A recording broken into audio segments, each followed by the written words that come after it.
You are listening to PastThink.com audiobook. Please like and subscribe, thank you. Chapter 80. Emperor Xian is deposed by Chao Pai, and he makes himself emperor. Xuanda claims he is the only legitimate Han emperor. Marching in with a delegation of officials, Hua Xian enters the imperial court, and, ignoring imperial protocol, he speaks directly to Emperor Xian. It has been observed that since the enthronement of the King of Wei, the fame of his virtue has spread throughout the land. His benevolence has touched tens of thousands in ways not even equaled by those ancient great founders of dynasties, Tang and Yu. We members of the court have considered this, and have come to the conclusion that the dynasty of the Han has run its course. We therefore petition your majesty to follow the example of Yao, and shun in handing over the lands and imperial shrines of the empire to a new king of a different lineage, namely the King of Wei. This would be in accord with the heart and mind of heaven itself, and of all the people here below. Such an action would ensure that your majesty could enjoy the fruits of freedom, and be a cause of contentment to your ancestors, and of all the souls here on earth. Having pondered upon this, we now come to present this request to you. So stunned and frightened is the emperor by all this he is at first unable to speak. Eventually he says, sobbing, I cannot but think back to the supreme ancestor, and how through his actions he overcame Qin, and defeated utterly the Chu and established this dynasty, which has passed from generation to generation down through the Liu family for 400 years. Although I have little talent, what is it that I have done that is so wrong? So wrong that I have to surrender that which has been passed down to me from my ancestors? Go back and consider all this again. In response, Hua Xian brings forward two astrologers, who describe the auspicious signs mentioned earlier, and claim that this proves that heaven has taken the mandate to rule from the Han, and given it to the Wei. However, the emperor dismisses these signs and interpretations without further consideration, only to be confronted by another of Cao Cao's advisors, Wang Lang, who says, Ever since time began, what grows must also die. What has been successful must fail. Every dynasty ends, and every family falls. Your house has ruled for over 400 years. It reaches its natural end with you, your majesty. Give way gracefully, or else who knows what might happen. To this the emperor simply responds by walking out, while the officials smile smugly at each other. The very next day they are back, and they send a eunuch to bring the emperor to them.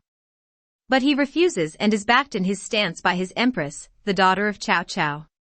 Her uncle nevertheless eventually persuades the emperor to come to the formal hall. Here Hua Xian confronts him again, saying, Be guided by what you heard yesterday, or who knows what troubles will ensue. You, cries the emperor, all of you have benefited from serving the Han. How can you, sons and grandsons of loyal servants, imagine committing this crime?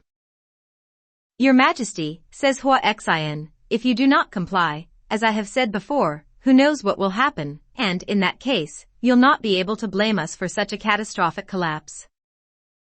Who would dare to even think of killing me, says the emperor, but this does nothing to stop the discussion.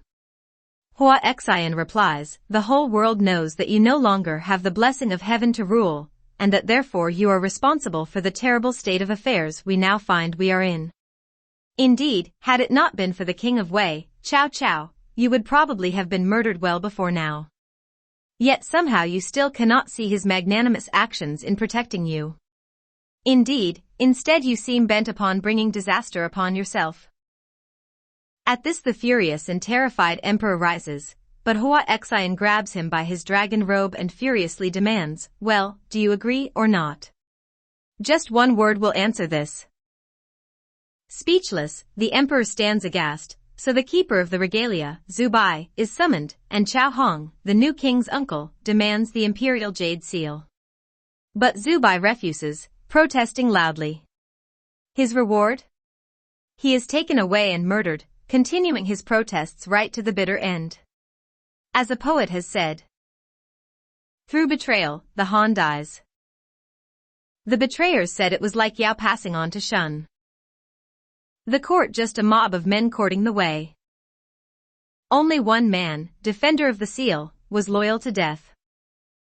By now the emperor knows he has no options left and, facing the crowd of soldiers and officials with tears rolling down his face, he says, "We will solemnly surrender the throne to the King of Wei and all that lies below heaven. Please leave me to live out the last few years heaven has accorded me." "No one will harm you, sir.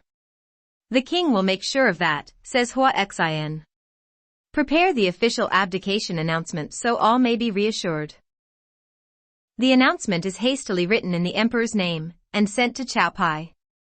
It says, "Through the 32 years of my reign, our country has been in turmoil, but the spirits of my ancestors have protected me. Today, however, I can see in the signs from heaven and in the hearts of my people that the era of the Han fire has ended and fortune has moved on to the Cao family. This is manifest in the late king's victories in war and the shining virtue of the king today. The Great Way teaches us that the empire does not belong to anyone, for it belongs to everyone. Because the mighty Yao did not favor his own son, his name is forever associated with fame. I seek to follow his example. Today, by abdicating to the Prime Minister, the King of Wei, I follow the example set by Yao, and I hope that the King of Wei will not reject this." Cao Pai is, of course, delighted to receive this, and is ready to accept, but is advised by Sima Yi to go slowly, and to initially refuse. Indeed, Sima Yi persuades him to refuse again, when the emperor writes yet another appeal, once again citing historical precedents. Finally, Sima Yi maneuvers the emperor into ordering an altar of abdication to be built, and then brings Cao Pai to it to be officially if apparently reluctantly given the throne. It is here that the emperor hands over his jade seal of authority, before a vast concourse of officials and soldiers. Cao Pai accepts, and so begins the first year of his reign as Emperor of Wei. As for the former emperor, because, as Hua Xian succinctly put it, two suns cannot shine at the same time, he is demoted to governor of Shanyang and told to leave immediately. As is customary, the new emperor prepares to worship heaven and earth. But no sooner has he knelt down than a violent storm erupts, with howling winds scattering dust and stones. The sky goes dark, and the ritual lanterns blow over on the altar. Terrified by this portent of heaven's displeasure, Cao Pai collapses, and has to be carried away swiftly by his attendants. He is in such a state that for a number of days he is incapable of any action. Eventually he appears, but frankly he never recovers, and indeed believes the very palace is haunted. So he orders work to start on a new one at Luoyang. In Qingdu, the news of the emergence of the Wei dynasty is closely followed, as are the many rumors, such as that the former emperor has been assassinated. These make Xuanda so unwell he hands over day-to-day management to Kong Ming. It is Kong Ming who comes up with the idea of opposing the new emperor of the Wei by having Xuanda crowned as the new Han emperor, thus continuing the lineage. As he is a descendant of the founder of the Han, this has a certain logic. However, when Kong Ming and the other officials present the petition to Xuanda, he is genuinely horrified and scandalized. "How can you even suggest such a rebellious, disloyal action?" says Xuanda, to which Kong Ming responds, "But of course we are not suggesting rebellion. But let's face facts. Cao Pai has usurped the Han and seized the throne. You are a scion of the House of Lu, and it is your due and proper duty to take back control." Rising in his anger, Xuanda retorts, "You ask me to imitate the actions of a traitor," and marches out. Kong Ming leaves it for 3 days and then calls for a meeting with the king again. "Cao Pai has had the emperor murdered, and unless your majesty takes the reins of power and goes to war against these traitors, you'll surely have failed to be a loyal and faithful subject. The whole world wants you to rule, and to thereby avenge the murder of the late Emperor Xian. If you fail to do so, well, frankly the people will be distraught with disappointment." But once again the king refuses, saying that, while he is a scion of Emperor Jing, he has nothing of the virtue of that great founder. Nothing seems able to make him change his mind. But Kong Ming thinks of a plan to force him to act, and he departs for his home, telling everyone that he is very ill. No sooner does Xuanda hear this than he goes to visit Kong Ming. Going straight in, Xuanda asks, "What is wrong with you?" To which Kong Ming replies, "My heart is on fire, and I'm afraid I'll soon be dead." What has brought this on? Asks Xuanda, but Kong Ming makes no reply, no matter how often the king asks him. Kong Ming simply lies there looking worse and worse. Eventually, Kong Ming sighs deeply and says, "Ever since I left my humble little hut and came to serve you, you've trusted me. As a result, nothing but good fortune has come, and this is why you now control Shu. But now Chao Pai has usurped the throne, casting aside the rituals for the Han ancestors. Yet despite the pleas of all your officials and advisors, who want you to redeem the Lu and expel the Chao family, and for you to become the emperor, you just say no. This is ridiculous, but because of your stance the whole court will soon scatter, having lost hope. As a result Shu will be vulnerable to attack by Wei and Wu.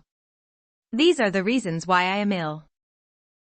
Xuanda replies, "I refuse genuinely. I'm not acting. Quite simply I fear the censure of history, if I am seen to usurp the throne."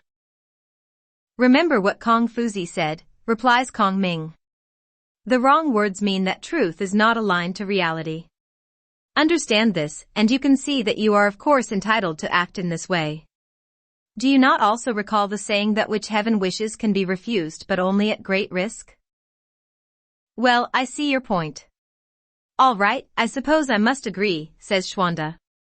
"But there will be time enough to deal with this when you've recovered." Whereupon Kong Ming immediately leaps up from his sickbed and, throwing aside a screen, reveals that gathered behind, listening to every word, are the court officials and commanders.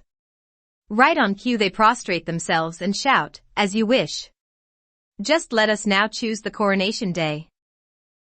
"You have tricked me," cries the king, "and what you ask is disreputable." Kong Ming replies, "But, your majesty, you have now consented, so we must go and build the altar and choose the auspicious day for the rituals of coronation." And so it is fixed. On the day a proclamation is read out in Xuanda's name. It speaks of him as the august emperor, who is ensuring the unbroken lineage of the Han against the terrible deeds of the traitor Cao Cao, and now his son Chao Pai. With no one else able to take up the challenge on behalf of the Han, it has fallen to Xuanda to do so. It claims that he has sought the opinion of everyone, and they have all agreed that the mandate of heaven cannot be ignored even if he, Xuanda, is shaking with fear and trepidation. Then, with a final prayer to the gods to bestow blessings upon this renewal and peace to the land, he takes the jade seal of authority, but not before 3 times again trying to refuse. As a result of the start of this new imperial reign, his whole family are elevated to imperial status, with his son Shan as the heir apparent. Kong Ming, of course, becomes prime minister, and great is the rejoicing in Shu at this news. The very next day Xuanda, as the new first ruler, announces that, because of the oath in the peach orchard, he is now duty-bound to avenge the death of Guan Yu and attack Sun Quan. But just as everyone is buzzing with excitement, someone steps forward and says, "No." It is none other than Zhao Zilong. What is it that has moved him to make such a dramatic statement? Let's find out.